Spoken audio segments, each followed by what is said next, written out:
So moving on to our almond coconut crust, we're going to be making our tart crust in these adorable 4-inch tart pans with a removable bottom. So you can get these on Amazon. They're really easy to get. They usually come in a pack of 4 and the bottoms pop right out. So this is going to help the crust pop right out. We don't need to line these, especially because we're not using any dried fruit such as dates. So it's not going to stick to the pan, which is another reason why I love this recipe that we're doing. So this is basically my go-to tart crust recipe for when I'm making tarts because it actually is crunchy, it's crumbly, it tastes like a baked tart crust. I'm not using any dried fruit. So we're going to be using a base of almonds. Now it is totally up to you and your choice if you want to remove the phytic acid and neutralize the enzyme inhibitors in the almonds. So in order to do that, you'll have to soak them for 8 hours and then you need a dehydrator because you'll have to dehydrate them. We're using them dry because we're basically going to create our own almond flour. Now you can dry them at a low temperature in your oven. If you can keep your oven at about 200 degrees Celsius, I think is the lowest temperature. But again, this is optional, totally up to you. You do not need a dehydrator for this recipe. You can just use dry almonds if you want. I really like the texture of dehydrated almonds. As you can see, they're a lot crunchier, but it also removes dirt and debris when you can soak your nuts and seeds. So overall, it's just a better option. And then we're going to be using some dried coconut. We're going to be using some coconut flour. Now these two are very different ingredients. This is store-bought coconut flour. So it's really absorbent and defatted, but it's going to act also as our flour base and help stick everything together. And then we're going to be using coconut sugar as our sweetener, some coconut oil to help bind it all together because we're not using any dried fruit. And then of course we have to add in lemon zest just to pair in those lemon flavors. Now all you need for this recipe is just a food processor, and whenever you're doing a recipe like this, you always want to start with your dry ingredients first.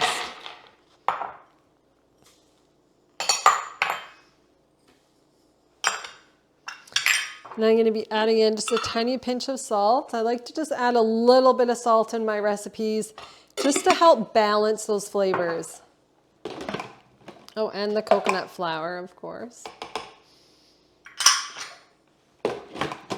So I'm going to process this up until it reaches a coarse flour. And I say a coarse flour because it's never going to reach that fine flour consistency, but that is not what we want anyway. We want that texture and contrast to contrast with the lemon filling.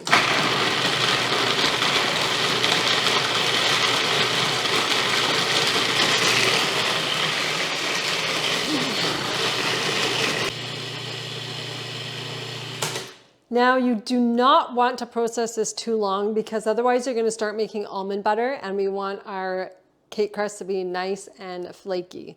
So next we're going to add in the rest of our ingredients, which is just our lemon zest and coconut oil.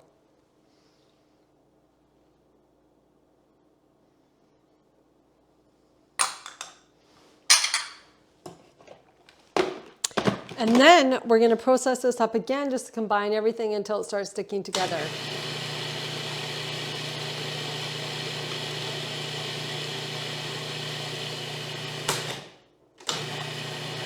You don't need to process this for too long. I'm just going to grab a spatula and just scrape down anything that got caught on the sides or down below here.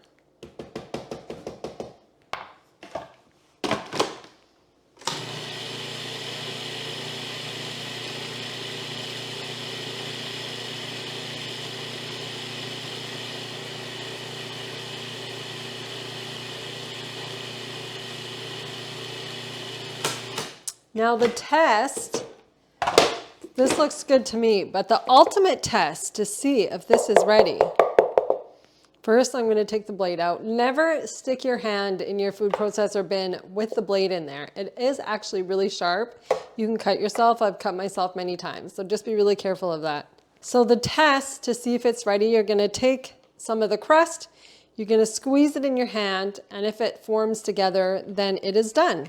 So now I'm going to take my 2 mini tart pans.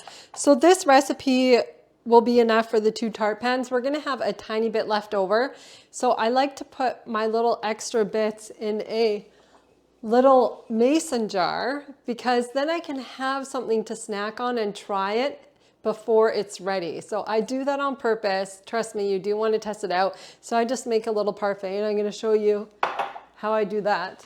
So I'm going to take my tart crust and I'm going to start putting it into my tart pans. But what you want to do first is you want to take some and you're going to squeeze it and then put it into the tart pan.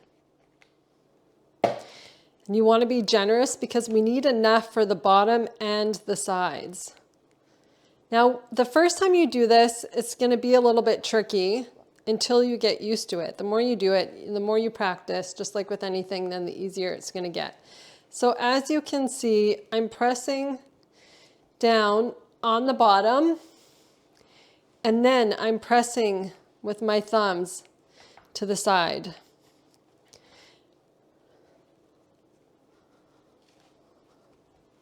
So anywhere you see that you need more, for instance, I need more on this side, I'm just going to grab some more here.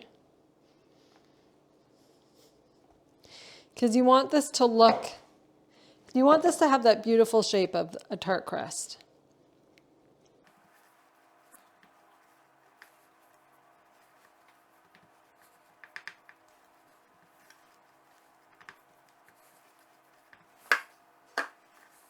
And anywhere you have any excess or you think it's too thick, you can just push it up and then just take a little bit off there. And then what you can do is you can grab a little spoon and you can just start smoothing out the bottom here.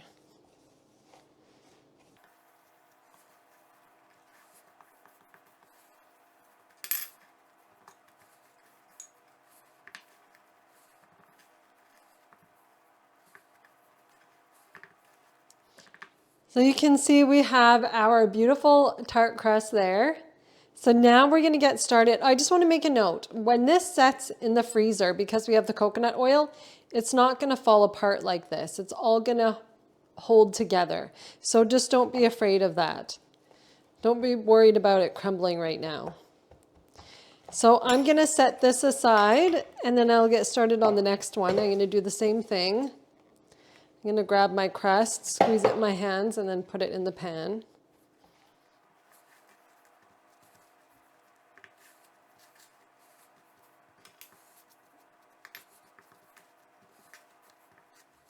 Okay, our tart crusts are all done. They look absolutely adorable. So this is what they should look like when they are formed. Now we're ready to move on to our lemon cream filling, but I'm going to show you what I'm going to do with the extra crust. So we're just going to add this into a little mason jar, or you can put this into a container or a bowl, however you like. And I'm going to layer this. So I'm going to leave some of the crust in there. I'm going to put this aside. We are going to move on to our lemon cream filling. I'm excited to show you this zesty, tasty filling, and so I'll see you in the next video.